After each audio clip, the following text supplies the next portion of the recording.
Nossa,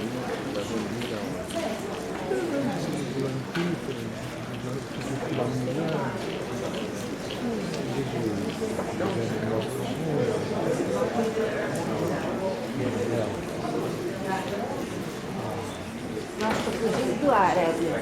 Era também vai estar assim. Gente, tá muito ligeiro, você tem mais? Tá com mais? Não, mas lá na frente também.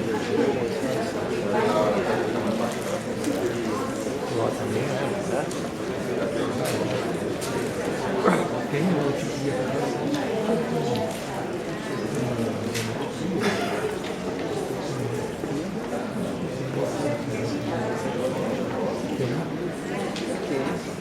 São batidos.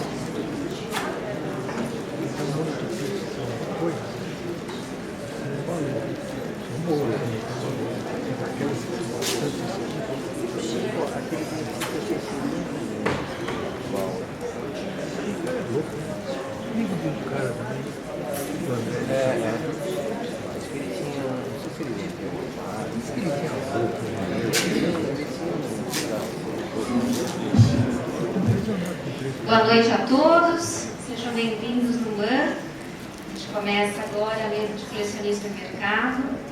Quero agradecer especialmente ao Éder Prodeto, ao Orandi Momese e Thiago Bonide que aceitaram o nosso convite, deixaram um espacinho na agenda tão difícil de vocês. Desejo a todos uma ótima mesa.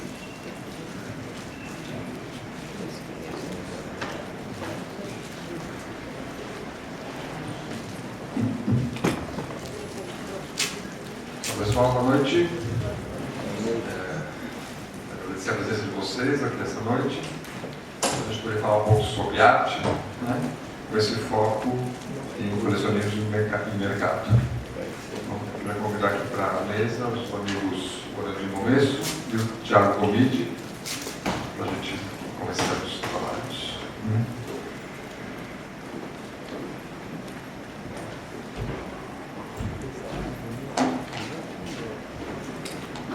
Boa noite a todos.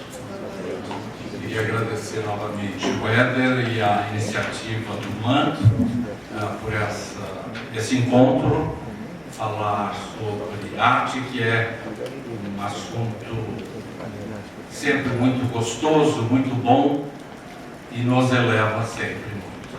Então, foi um prazer enorme ter tido o convite. Boa noite. Também gostaria de agradecer ao MAN e a toda a equipe do MAN, e ao Éder e à Roberta pelo convite de participar dessa mesa, e também ao Orandi, meu parceiro de mesa, meu colega aqui.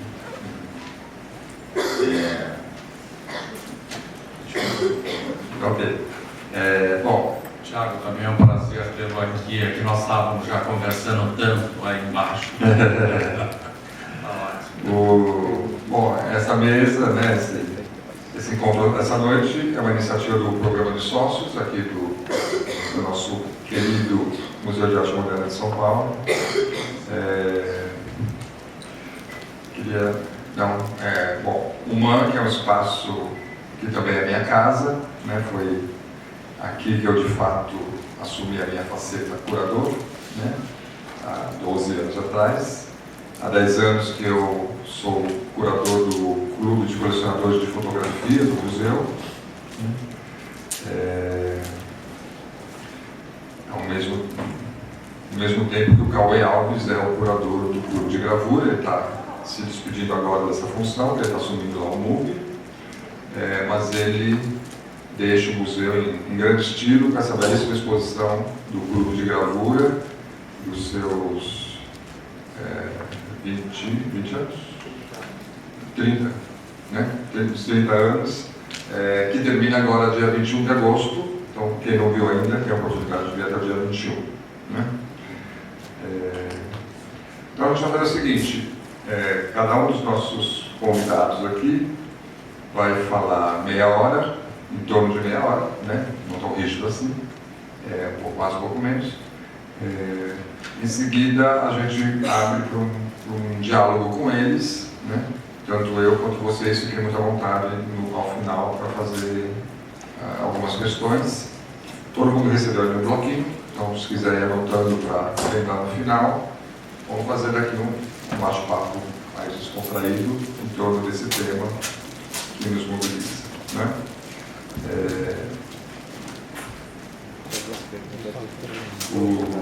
Então, nossos convidados, o Thiago Gomide, é o diretor da Galeria Pergamin e Gomide, né?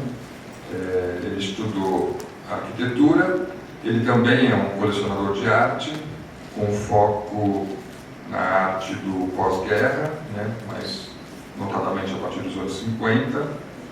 A sua coleção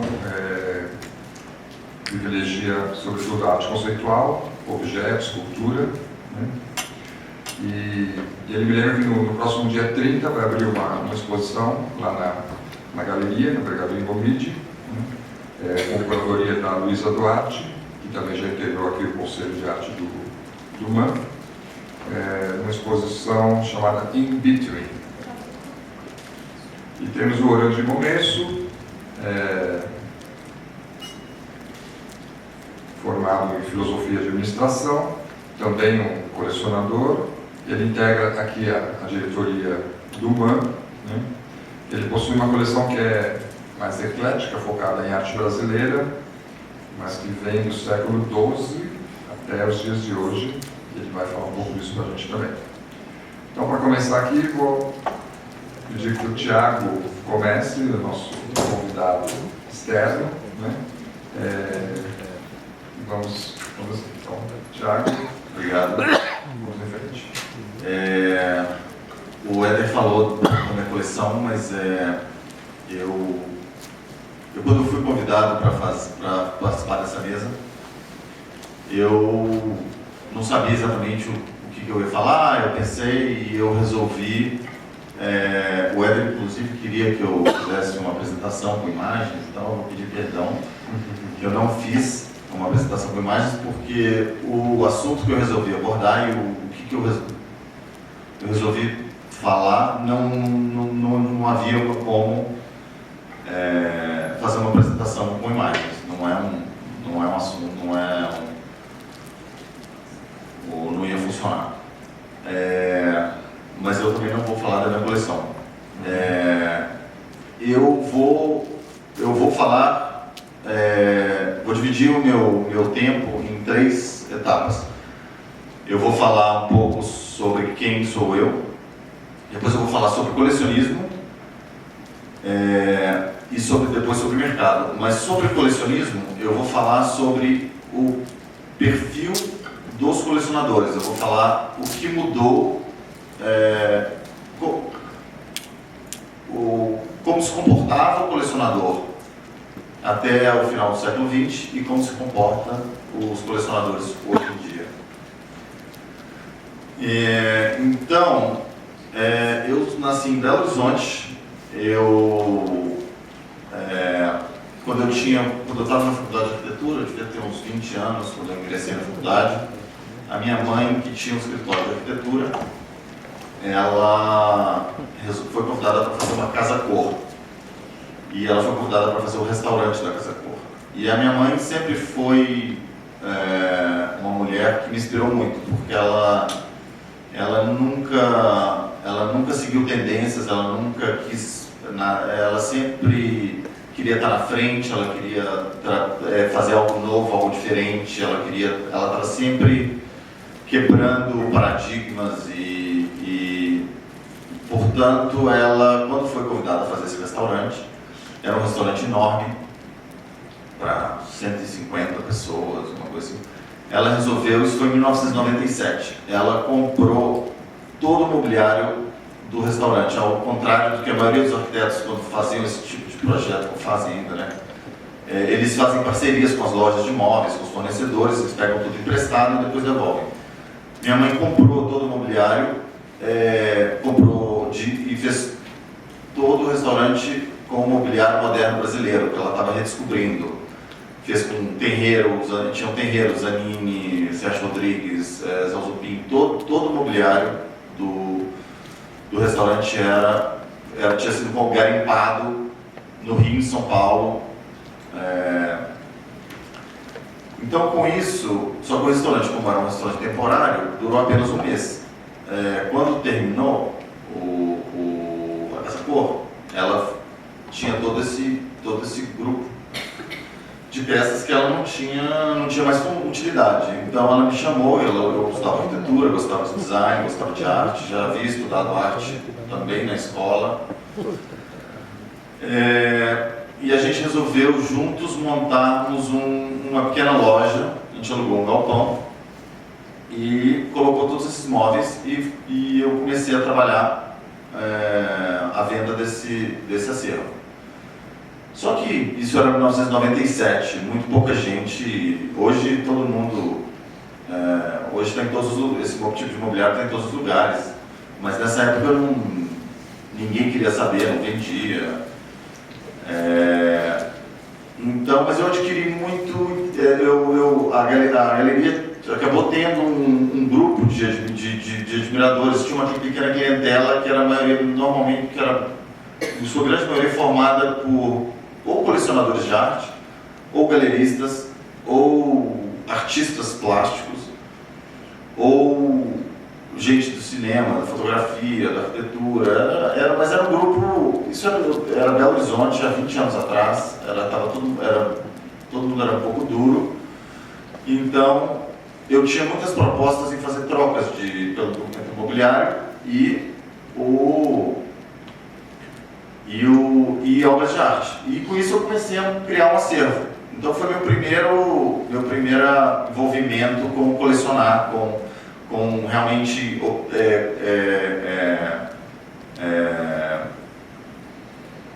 ter obras de arte, possuir obras de arte. E eu adorava. Eu comecei a frequentar galerias, comecei a conhecer os artistas, os colecionadores, e comecei a entrar um pouco nesse meio. E eu fiz isso durante 5 anos, até os 25 anos de idade. Foi quando eu um dia eu já estava um pouco cansado, porque aquilo era muito difícil, era precoce e era pequeno. Mas eu vi uma matéria no jornal, na Folha de São Paulo, do Zelito Viana, que estava fazendo um filme sobre colecionismo. É engraçado falar disso hoje, porque estamos falando de colecionismo. E ele estava em Belo Horizonte, entrevistando e filmando a coleção da Angela Gutierrez e do Bernardo Paz. E eu já conheci o Bernardo, e ele era uma figura conhecida em Belo Horizonte, e ele já se ouvia falar que ele estava construindo um museu, não um museu, não chamava museu, mas ele estava, o assunto que rolava, a fofoca em Belo Horizonte é que ele fazia uns galpões que estavam cheios de arte. Ninguém sabia explicar muito bem o que era. Mas quando eu vi a foto na Folha de São Paulo, que era a foto do Tru Rouge, que é aquela obra do Tunga vermelha, que está naquele pavilhão no lago. Aí eu olhei e falei, isso aqui não é só um galpão, isso aqui é sério.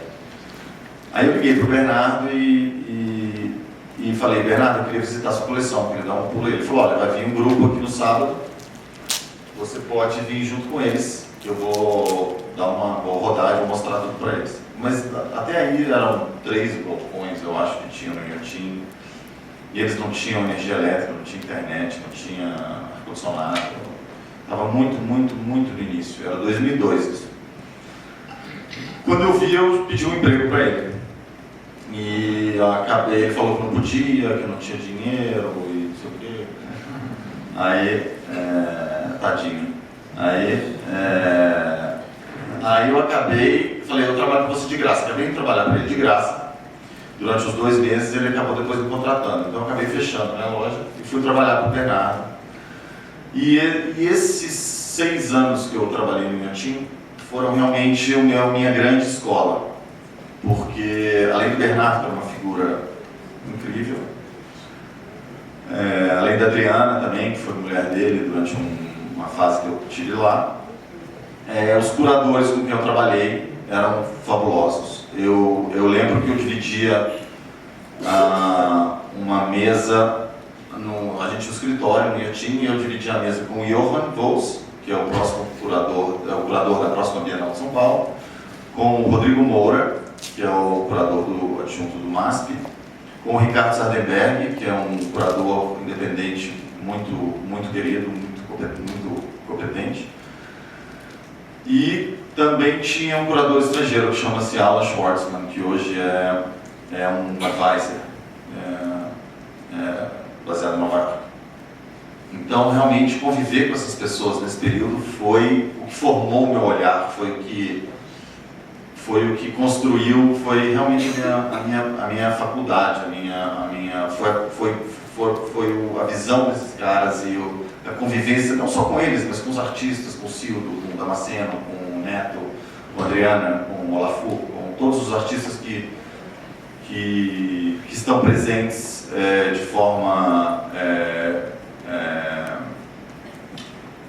que tem uma forte presença na instituição, no Inhotim. Depois, quando eu fiz 30 anos, eu acho que já em 2007, eu resolvi sair do Inhotim e me mudar para São Paulo. Fiz uma breve passagem pela Galeria Fortes Vilaça e depois fui trabalhar com o Peninha na Bolsa de Arte. Eu já conhecia o Peninha, ele era muito amigo de uma tia minha, então eu conheci ele desde criança. E aí a gente acabou se falando, eu acabei indo trabalhar com ele e fiquei 6, 7 anos, eu acho, trabalhando na Bolsa de Arte com leilões. Foi aí que eu aprendi, eu conheci os colecionadores, eu aprendi mais sobre arte moderna, sobre o século XX, sobre arte brasileira, porque no Inhotim era tudo muito contemporâneo e tinha muito estrangeiro, então era de certa forma um pouco limitado o meu conhecimento de arte brasileira. Então foi na Bolsa de Arte, trabalhando, conversando com os colecionadores, vendo as obras, analisando obra por obra, precificando, escolhendo, selecionando, que realmente eu conheci muita gente e aprendi muito sobre arte brasileira. E aí, há 3 anos atrás, eu me associei a Antônia Bergamin, filha do Peninha, que é minha sócia querida, que está aqui. E hoje a gente tem uma galeria que chama Bergamin Gomide, que é uma galeria de mercado secundário.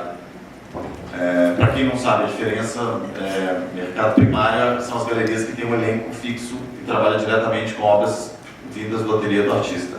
E secundários são, na sua maioria, em sua grande maioria, são galerias que trabalham com obras que têm mais históricas, ou seja, que são trabalhos que os artistas já não produzem mais, ou que já são, ou de artistas que já faleceram, e que são obras procuradas pelos colecionadores para preencher as lacunas nas coleções. E esse é o que fazemos hoje. Então, falando um pouco agora do colecionismo.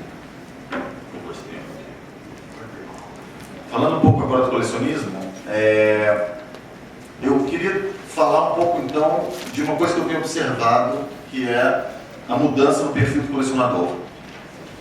Os colecionadores brasileiros, não só no Brasil, no mundo inteiro, mas eu vou falar mais do Brasil, que atuavam no Brasil até o final dos anos 80, 90, que é muita geração do Orandido, tem grandes colecionadores que foram muito ativos nos anos 60, 70, 80, Fábio, Chateaubriand. Esse perfil de colecionador é um perfil de... Eles são muito estudiosos, eles são pesquisadores, eles são completamente apaixonados pelo que eles fazem, pela coleção deles, por todo o envolvimento. Eles têm uma visão muito romântica, eu acho. Assim, eu sou da geração dos jovens colecionadores, mas eu acho que eu posso falar um pouco pelo que eu leio, conheço e a experiência que eu tenho. Esses colecionadores, eles se você vai visitar a coleção deles, eles sabem cada detalhe de cada quadro, de cada pintura, de cada escultura, como aquilo foi feito, onde aquilo foi realizado, de quem foi, pertenceu a não sei quem, e foi exposto em não sei onde, e eu tinha o dia que ele teve com o artista, e ele foi, e ele achou aquela obra naquele leilão, que ele pegou um avião e foi lá para o Rio de Janeiro, e disputou com não sei quem. Ou seja, cada trabalho tem uma história, cada trabalho tem uma característica, que foi restaurado, isso aqui a assinatura pagou, isso aqui tinha um selo de não sei onde, mas eu descobri depois que ele não participou da exposição. Ou seja, é tudo uma história, é tudo um enredo. E além disso, que rodava um globo, vendo exposições, vendo bienais, consumindo arte, indo a galerias, indo a feiras, indo a... na época esse número parecia absurdo. Parecia que era muita gente, 5 mil pessoas.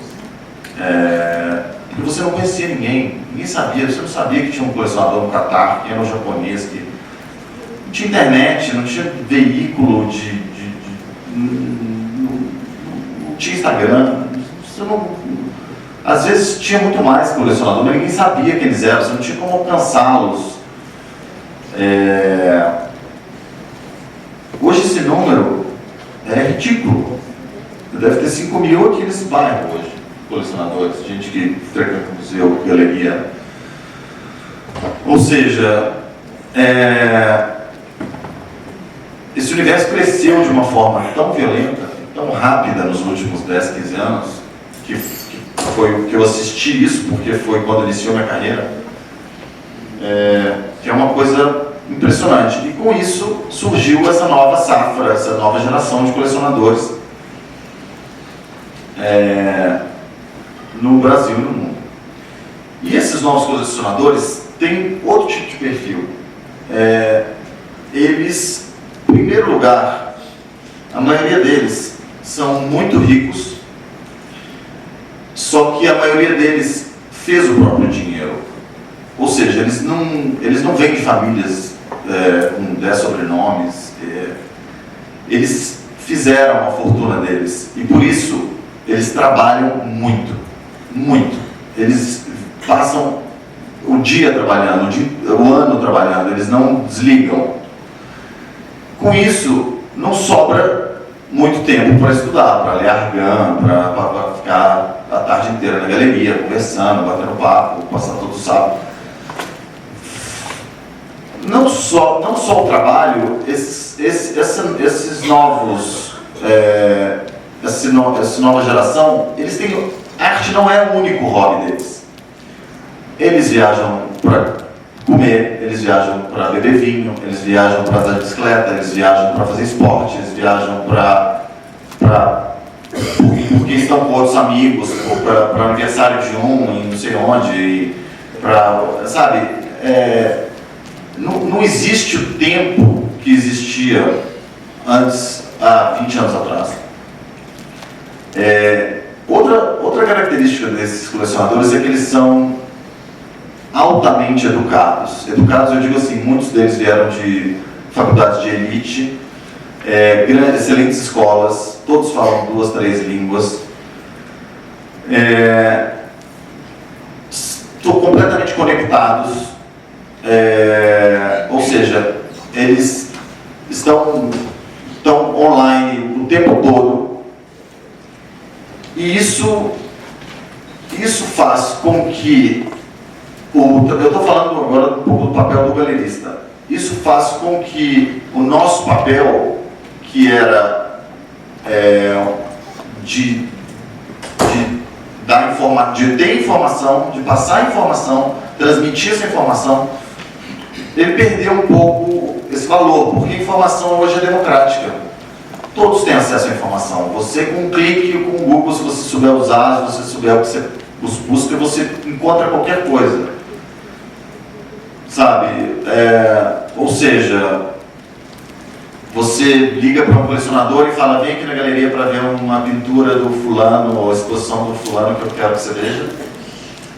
Ele, às vezes, nem sabe quem é, ou nunca ouviu falar no artista. mas ele gosta de você, confia em você, ele vai dar um pulo lá, ele está dirigindo, a mulher dele no carro já vem dando um Google, vem fazendo uma pesquisa, olha o hashtag, manda um WhatsApp para 2, 3 pessoas e já chega na galeria com opinião formada. Ou seja, com 20 minutos você consegue ter uma ideia completa daquilo, onde aquele artista esteve, se ele fez bem a Veneza, se ele está no documento, qual galeria que apresenta ele, quem comprou, quem não comprou, quem estava na exposição, quem não estava. Outra característica também é que eles compram muito mais. Eles compram muito mais preocupados com o investimento financeiro, que eu acho que é uma característica menos presente na sua geração, né? Eu acho assim, ninguém quer perder dinheiro, então não quer que a obra se valorize, mas é que os investimentos hoje são bem maiores, eu acho. Com tudo isso que aconteceu, a arte subiu muito de preço. E o volume com que se compra é muito maior, ou seja, compra-se muito mais, com muito mais velocidade e valores muito maiores. Isso tudo faz com que o investimento seja muito maior. Então, eles se preocupam, porque alguns colocam 20, 30, 40, 50% dos assets deles estão em arte. Então, realmente é substancial. E eles lidam de forma muito profissional com a coleção deles. Eles querem saber exatamente o que eles estão fazendo, para que direção que eles estão indo, por que eles estão comprando aquilo, por que aquilo vale aquilo, qual a relevância daquele artista, o que aquilo significa dentro da coleção dele, qual o próximo passo. Ou seja, é tudo muito calculado, muito pragmático, muito profissional, muito sério. E tem outra característica também que eu gostaria de falar, que são um pouco essa geração está acostumada com os previews. Ou seja, a relação que eles têm pela primeira vez que eles veem um objeto, aquela obra, é pelo telefone ou pelo celular ou pelo iPad. Porque todas as galerias, quando vão abrir as exposições hoje, elas montam um preview, o preview é um documento onde tem a imagem, a descrição, e algumas galerias mandam com preço, outras mandam sem preço, mas que tem as imagens e as descrições de tudo que vai estar naquela exposição. E eles mandam isso para os principais clientes, para os clientes mais próximos da galeria, antes da exposição abrir. Uma semana antes, ou 3 dias antes, ou 10 dias antes. Com isso, você corre o risco de chegar para ver uma exposição. Você entra na galeria no sábado de manhã, ou no dia que ela for abrir, e você chega lá e já está tudo vendido. Porque já foi enviado para todo mundo eletronicamente, e todo mundo já comprou sem nem ter visto. Ou seja, sem nem ter tido aquele primeiro contato com a exposição, com o artista.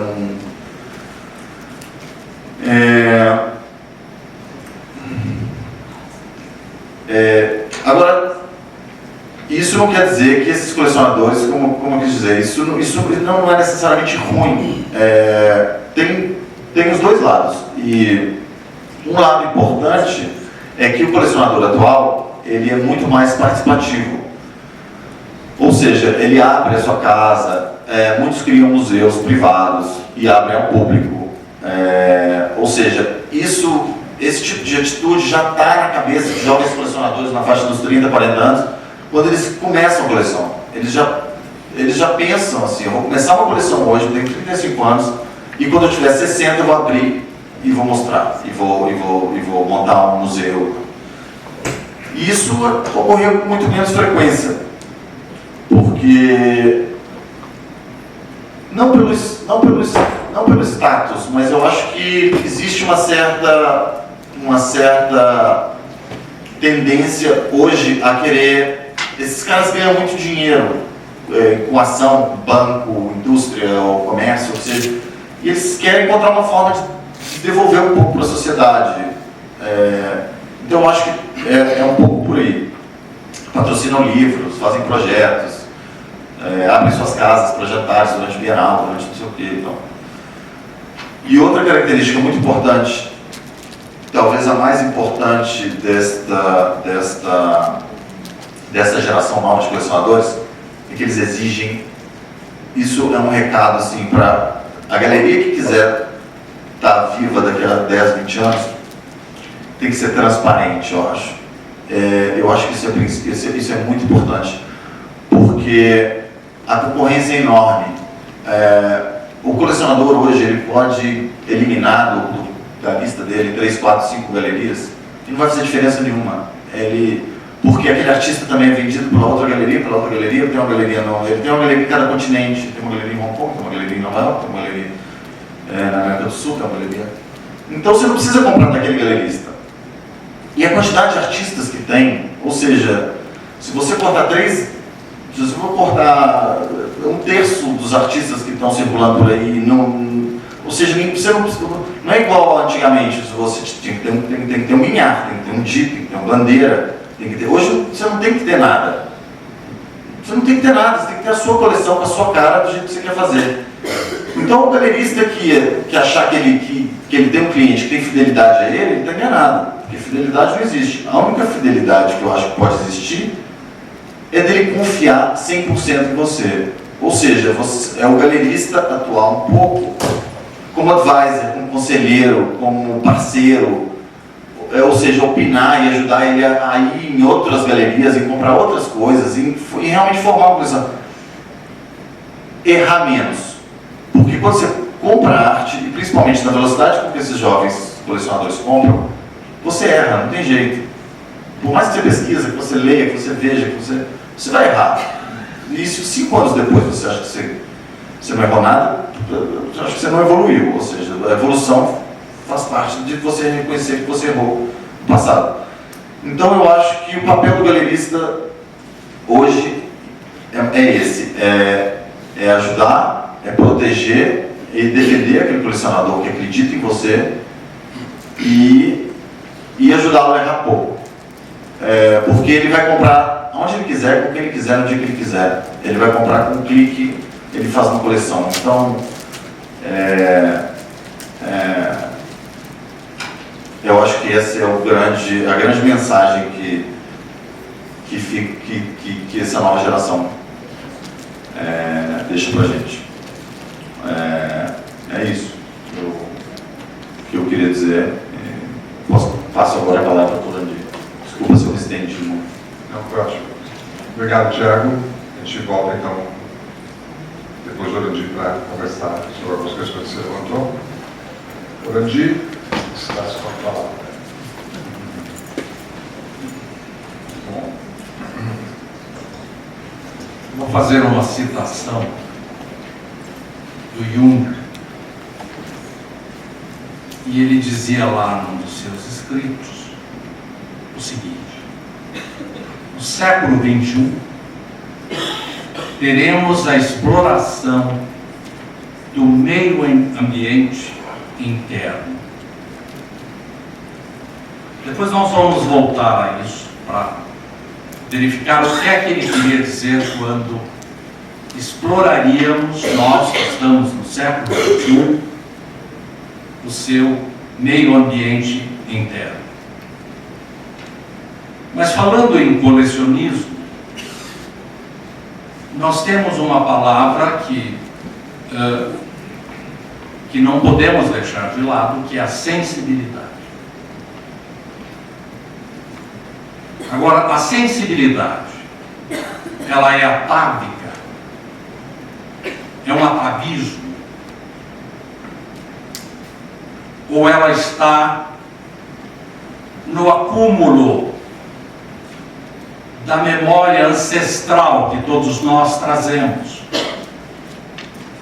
Você pega, por exemplo, uma criança surda, muda, cega, congênita, você dá a ela uma folha de papel e um lápis, e ela consegue desenhar uma casa, uma bicicleta. Isso é o que nós chamamos desse acúmulo que todos nós, humanos, trazemos conosco. Então, a sensibilidade pode ser atávica. Ela pode estar conosco. Em muitos de nós. Ela pode estar maior ou menor ou maior quantidade. E aí você tem um meio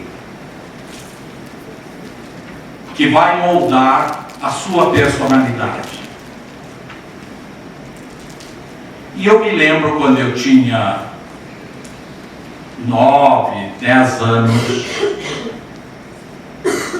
lá na cidade de Assis, onde eu fiz os primeiros estudos, eu vi na pequena gazeta da cidade um anúncio de um filme de Luchino Visconti chamado Rocco e suoi fratelli, Rocco e seus irmãos.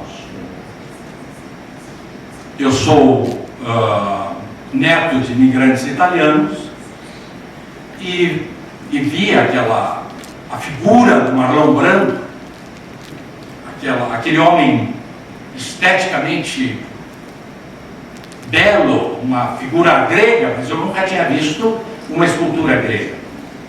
Mas aquilo me fascinou.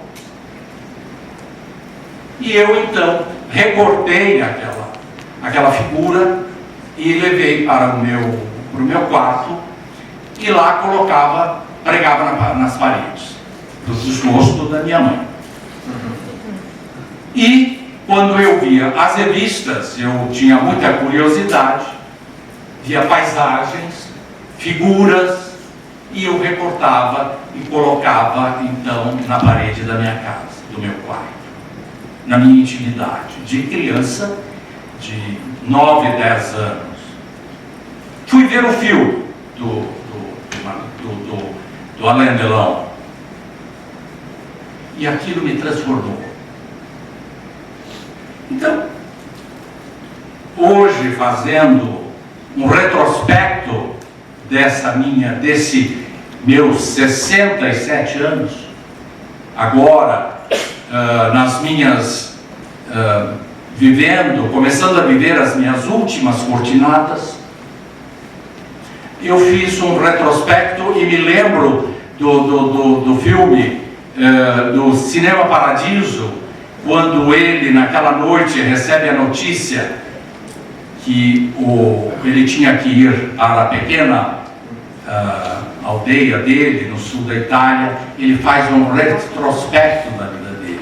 E ele se torna depois um diretor de cinema.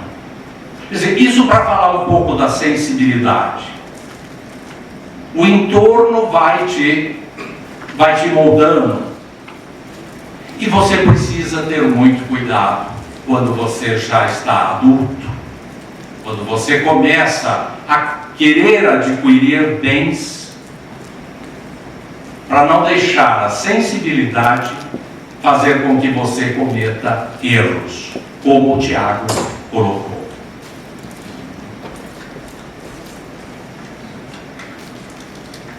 Então, como é que se forma uma coleção? O Tiago já disse, precisa de muito dinheiro. Eu diria que ainda você pode, com um modesto estipêndio, reservar uma parte e comprar algo que te encante. Agora, você precisa tomar muito cuidado com aquilo que vai comprar.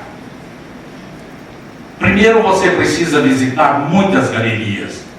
O Tiago diz que o novo colecionador não faz muito mais isso, mas é necessário.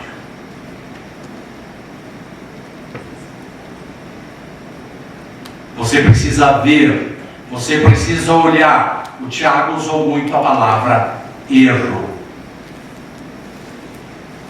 O Marchand, o galerista, vai ajudar o colecionador a errar pouco. Ele precisa não errar. Claro, ele pode cometer pequeno engano aqui ou acolá. Mas quando ele vai visitar a obra, ele precisa ter informações. Quem é esse artista que eu vou agora visitar?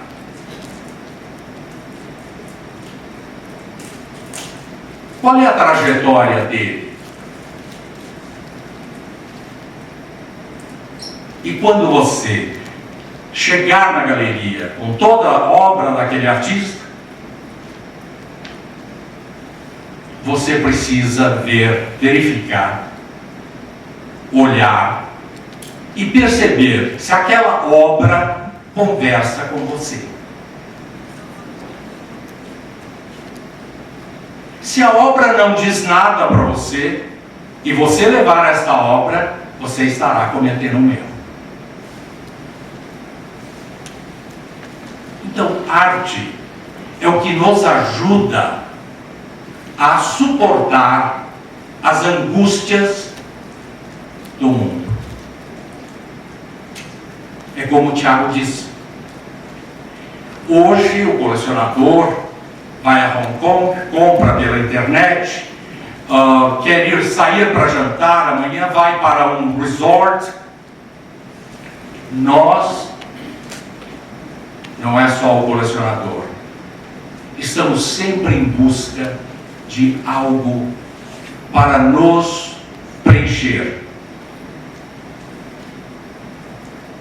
A arte, ela realmente nos faz suportar essa angústia. Viver é basicamente nascer, sofrer e morrer. A arte é para nos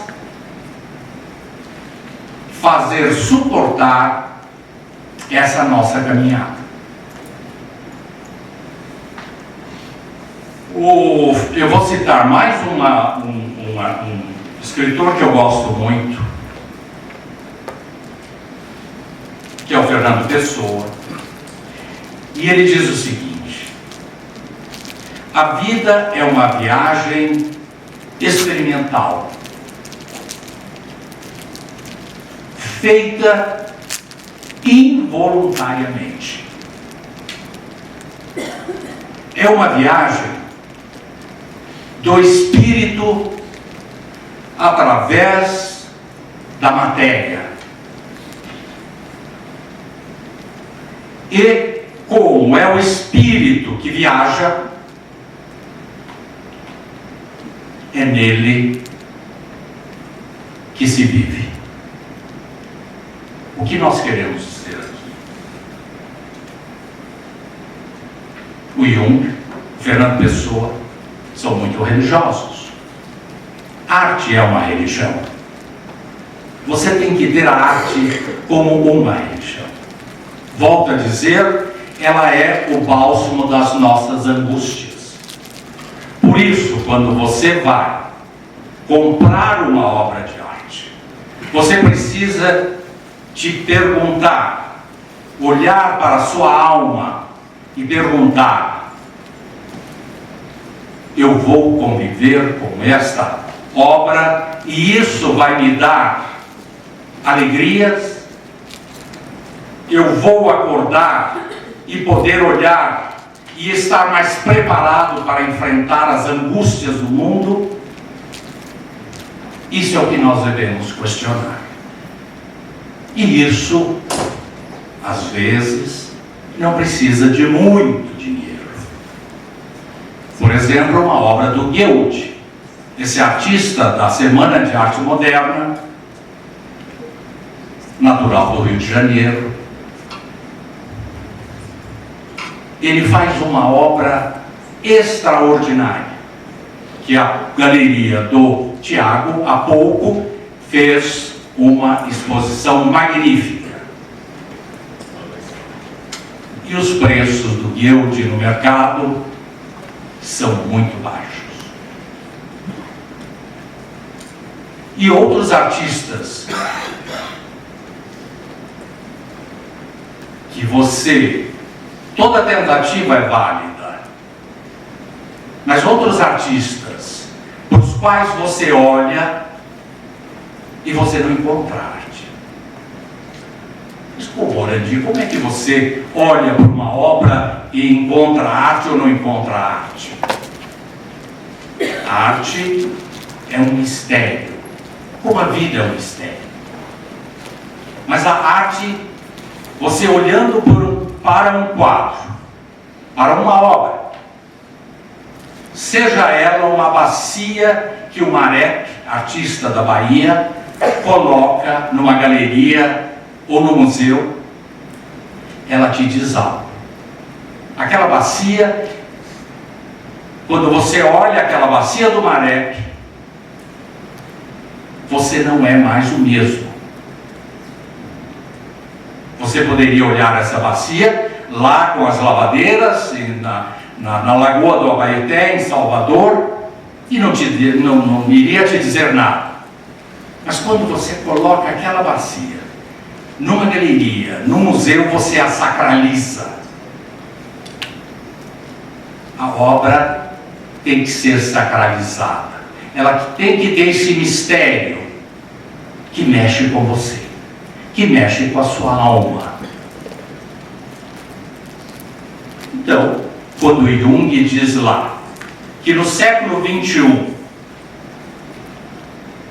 nós exploraremos o meio ambiente interno, é que o homem está cansado de destruir o seu planeta e agora está indo para o espaço.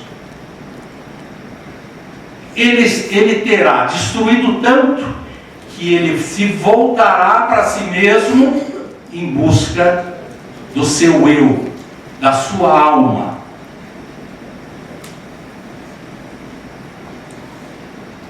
Então a arte também precisa muitas das vezes do silêncio para você conviver com a arte.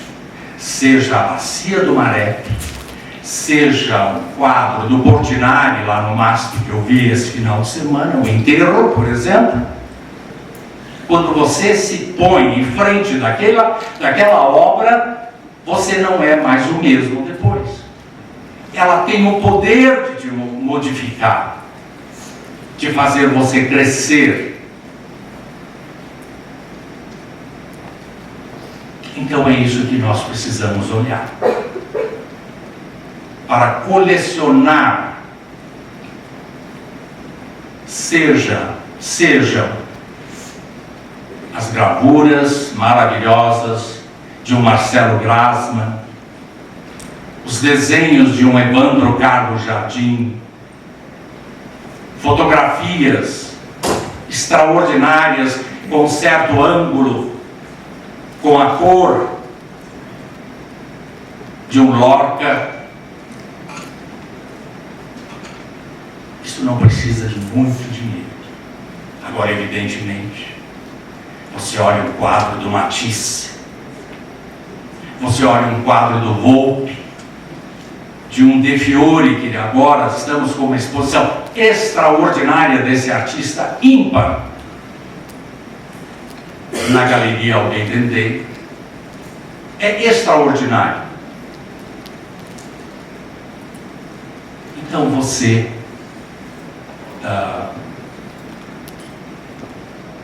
vai crescendo, moldando a sua sensibilidade e se preparando para quando você chegar na beira do rio, como eu já estou caminhando, todos nós estamos, do Esfinge, lá estará Caronte, com o barco pronto para te portar para outra margem do rio. E você irá, como disse o Fernando Pessoa, para outra, continuando a sua caminhada. Eu cito esses autores, pensadores, para mostrar aos senhores e senhoras, jovens, que a vida é isso. Colecionar arte. Esse mundo que é criado pelo Filho do Criador, que são os artistas. E que você encontra em cada obra esse mistério. E que te faz, muitas vezes, sentir dor, mas é através da dor que você cresce. Ou alegria. Você olha para o quadro do Volpe de Bandeirinhas, aquilo é uma alegria. Mas também você pode enxergar num quadro do Volpe uma solidão enorme.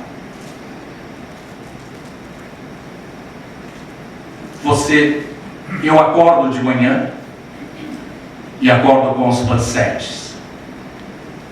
Lagoa do Abaeté, lindas marinhas,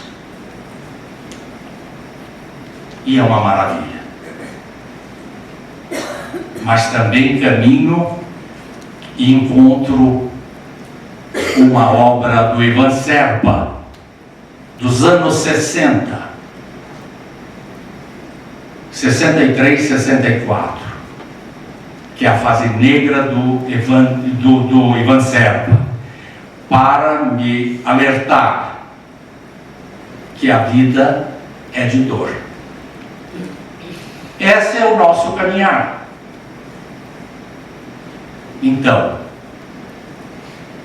hoje nós vivemos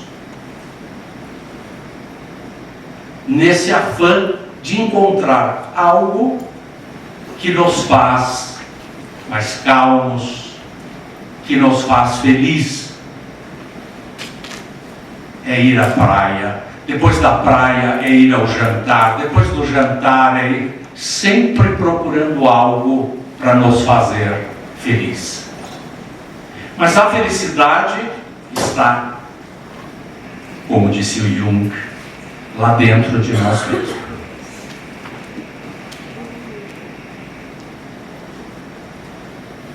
Então, se você quer formar uma coleção, você terá que visitar uma coleção que te dará alegrias, no sentido de que você teve uma vida melhor. Você compreendeu melhor o seu próximo.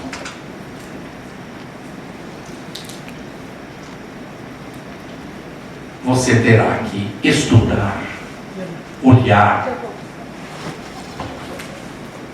conversar com os galeristas, com todos, como disse bem o Tiago.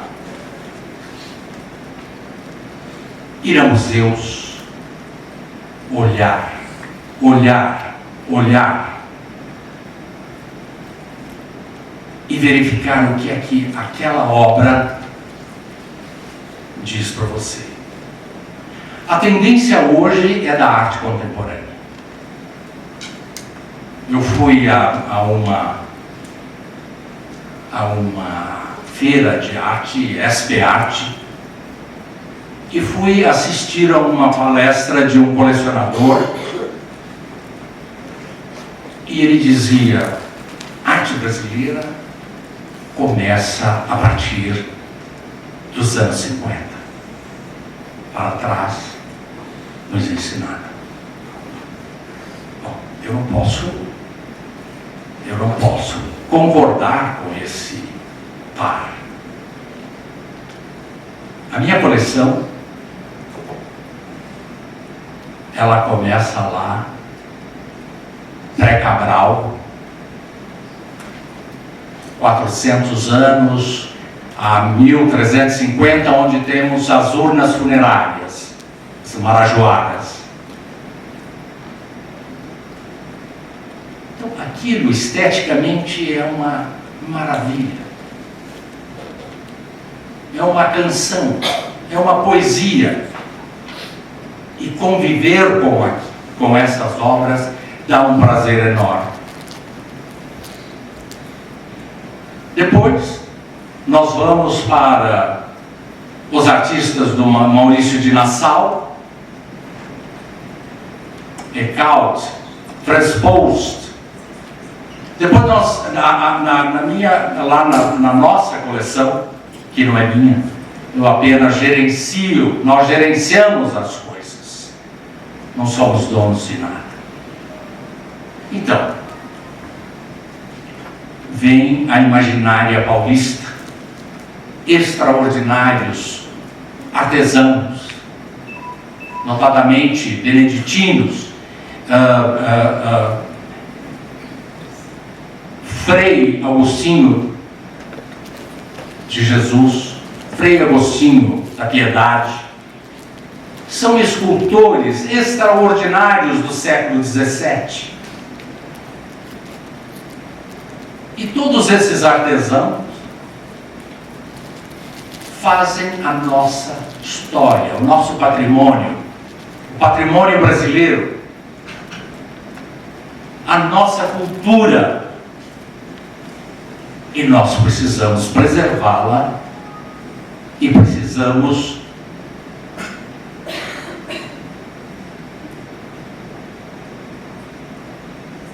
saber que isso faz parte do da nossa terra, da nossa cultura. Nós precisamos preservá-la. Depois entra uma prataria do século XVII, mobiliário, depois os acadêmicos. A coleção também tem artistas acadêmicos, que hoje, falando de... Eu chamaria mais de clássicos. Acadêmico é uma palavra não tão feliz. Os clássicos, e aí os modernistas. Então, a arte brasileira, o modernismo que vai até 1950, primeira, segunda geração, e aí vem os concretos, que hoje é o que os colecionadores ficam e pagam preços astronômicos. A década de 60, você encontra um artista que eu acho um dos nossos maiores artistas da nossa história, Iberê Camargo, que é dionisíaco. E você encontra também na coleção o Volpe, que é apolíneo. E a arte contemporânea é você pegar, como desde Duchamp, no Armory Show, que ele pega o urinol e coloca na exposição. Porque, de novo, como a gente falou, constituir uma coleção é meio que montar a sua própria biografia, né? É uma biografia ilustrada, né? Entre as coisas que te fascinam, belezas, mas também as dores, né, que fazem parte do percurso de uma vida, né? Agora, se esse novo colecionador não tem esse tempo, né, como orientá-lo? Né? Como orientá-lo e sobretudo, como conseguir que ele... Porque eu acho que o papel do galerista também, do marchand, não basta você vender uma obra para um colecionador se ele não pegar a partir dali o fio de uma meada e começar a, de fato, entrar nesse universo e se sentir instigado. Né? Porque se não é comprar uma, duas, três, daqui a pouco eu acho que não é um bom negócio e desiste. Né? Como que é esse papel de conseguir orientar, conseguir criar nesse novo colecionador que tem o dinheiro, mas não tem a formação, ou tem o tempo de se dedicar a isso, para que ele, de fato, encontre esse fio? Eu acho o seguinte, o Orandi falou uma coisa, uma hora que eu achei muito engraçada, que eu achei que eu tive vontade de comentar. Ele falou que o colecionador chega na galeria para ver um trabalho, uma exposição, e ele precisa parar e tentar perceber o que ele sente. O que ele sente diante daquele trabalho. Só que eles estão com o celular na mão.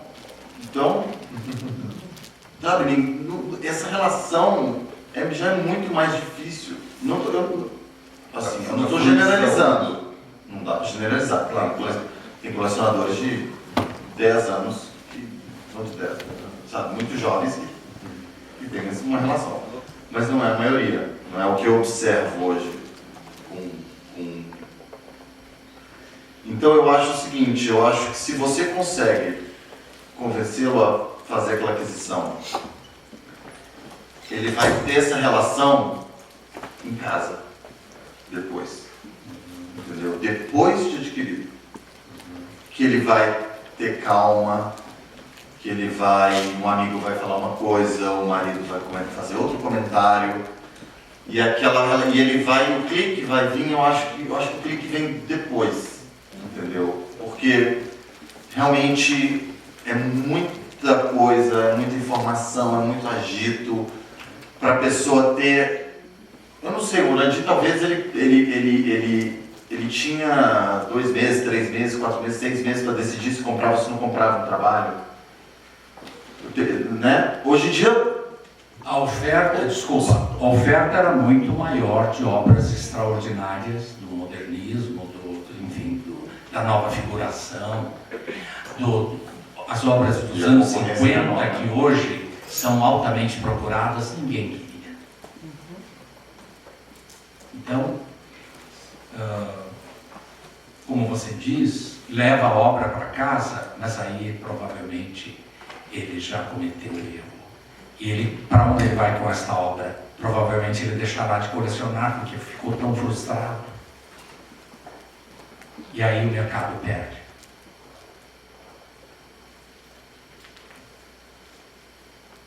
Então, nós estamos aqui hoje, nesta noite, falando sobre colecionismo, é justamente para nós crescermos, tomar o nosso tempo, mudar.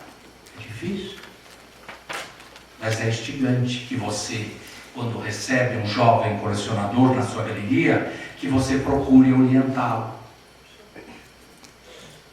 Isso é muito importante. E como o Éder disse, né, da aquisição,